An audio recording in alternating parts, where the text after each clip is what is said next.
So you get home from a hard day's work, you start spinning your nunchucks. Days pass and you keep spinning your chucks, but you're feeling like the stagnation. You're not feeling any progression and you're not sure why. Today on Flow Tricks Technique Tuesday, we are going to give you some tips that you can use to help get through the rut. So stay tuned. Before we begin, I'd like to thank friends of the channel. Thank you Flow Toys. They make awesome LED nunchucks. Thanks Dark Monk. They make these nunchucks, great training chucks, as well as really awesome fire nunchucks. And also thank you mega sponsor, David Smedley. David is on an adventure to do awesome nunchucks. I will put a link to his YouTube channel. Check him out.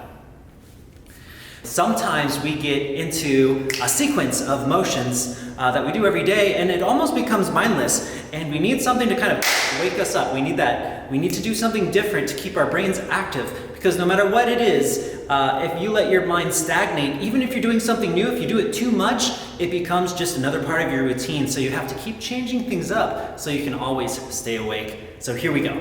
Okay, first tip, if you have a blindfold, it works great. If you don't, just close your eyes and spin the nunchucks without looking. Now the point of this exercise, well, one is to look cool, I'm not looking, but the other is to operate on a kinesthetic level. Now, there's different ways that you can learn chucks. A lot of people are visual, so they see the chuck, they see where it is, it's 9 o'clock, 12 o'clock, 3 o'clock, 6 o'clock.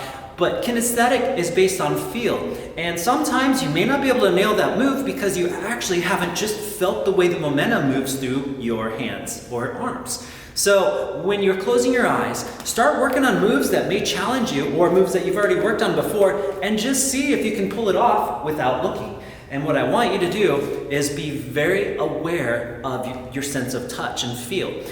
Be hyper aware, almost like your eyes have shut off and now there's eyes in your fingers. So what I want you to do is be extremely aware and just start really focusing on feeling the way that the chucks move through your hands without your sight at all. And in this way, it will actually open up a newfound appreciation. If you haven't done this before, this will open up a different kind of appreciation for the chucks and the way that it moves through you. So try that out. The next one is really fun. It's staying in motion. You're always moving your feet to some degree. Now, you may wonder why I would tell you to keep moving. And you notice I do a little bit of pauses, but overall, I'm always twisting. The reason for that is because a lot of times when people get really focused, their body limps over, they get really stiff, and they just focus on their hands, and they lose a lot of their presence and also their ability just to be dynamic. So I know there's different thoughts about flow arts, but it is my thought that your body should be as connected as your hands. That way, your whole movement is an expression rather than just your hands. So in that way, when you're training, see if you can just keep moving. It doesn't have to be anything tricky. It doesn't have to be anything too crazy. You can even move very slowly, but keep turning or walking.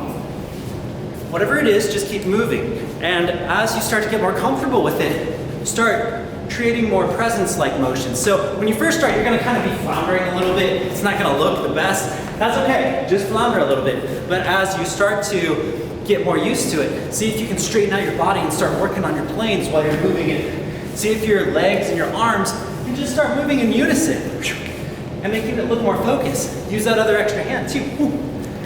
So on this one, what I'd like you to focus on is making sure that your body is still connected to your motions no matter what you're doing.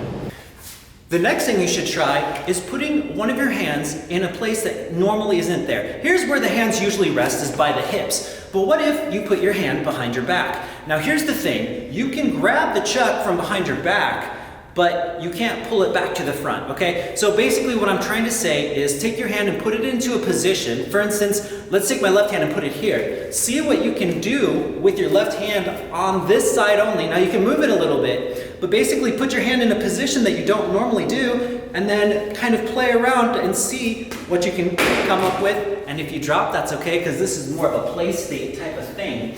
But in martial arts, if you get knocked down on your back, you are still able to fight because you've learned to train on your back. In flow arts, it's kind of the same thing. If you move and you slip or you're in an off position, if you've trained every single position, you're not in an off position. You're only in an off position if you haven't trained it. So now what I want you to do is think about how you can put your arms, how you can be off balance. So it's not just your arms, it's your whole body. See if you can put yourself into different kind, like maybe one foot like this. and I'm kind of leaning sideways. Now this may be weird, but if you're all of a sudden doing spins and you almost fall over, you could use that technique to make it look like you're meant to do that. So this one is big because there's all different ways that you can throw yourself off. So while you're spinning, deliberately throw yourself off and make that your training session today. This training session, focus on speed. Now here's the thing about speed.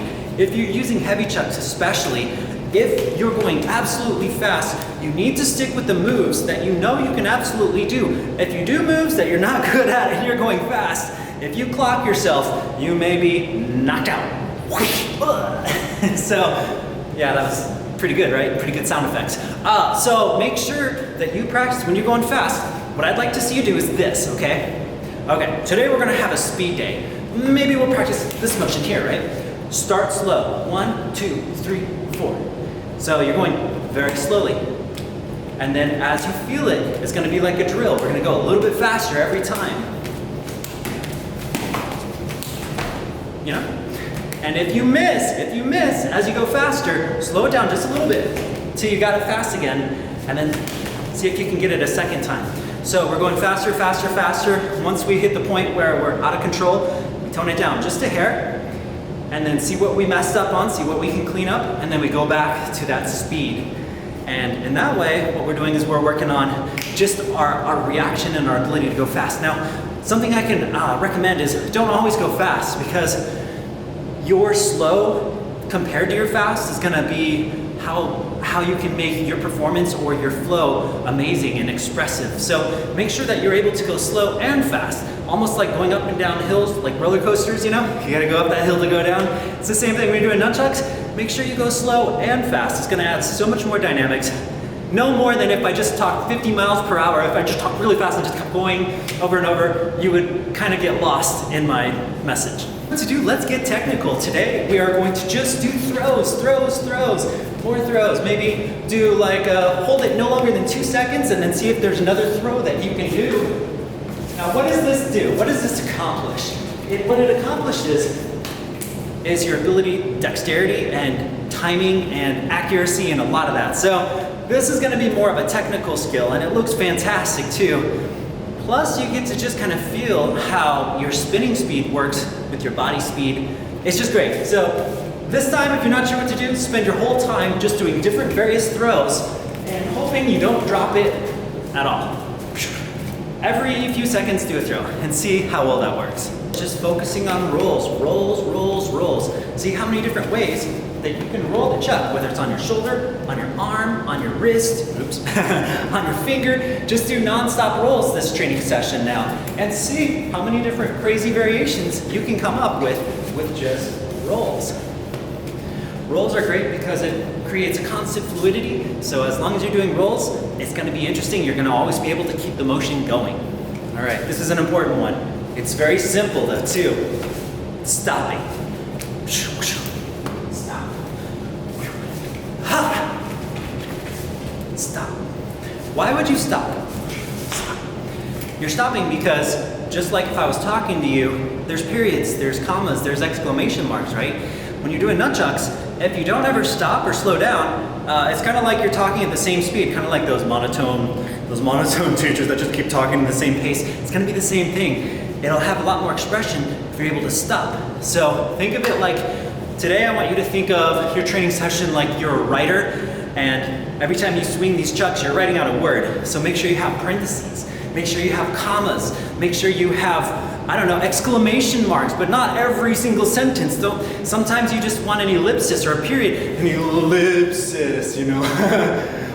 Or, you know, then we're in like this would be like a comma motion, I think, is stalls. But start thinking of your nunchucks as words, and you're a writer, and see what kind of story you can write. Imagine in your head that these motions are words and that you're trying to create a story, and just watch how your creativity unfolds just from that. Practice that this session, and I think you'll really enjoy it. So there's so many different ways that you can train. I hope you enjoyed those suggestions. Please like, share, comment, subscribe. Let's build 1 billion ninjas. That would be awesome. Let's get 1 billion ninjas. Don't forget, I'm gonna start Flow Tricks games very soon. my birthday is tomorrow too, so I'm gonna be celebrating tomorrow. It's an early birthday, anyone that wants to wish me happy birthday. Also, if you love Flowtricks, please consider a donation, patreon.com/Flowtricks. It's how we keep this going, and the more donations we get, the more videos I can go, the more I can dedicate myself to just doing this. So I hope you guys are doing awesome. Please leave me a message at any time, and I will talk to you all soon.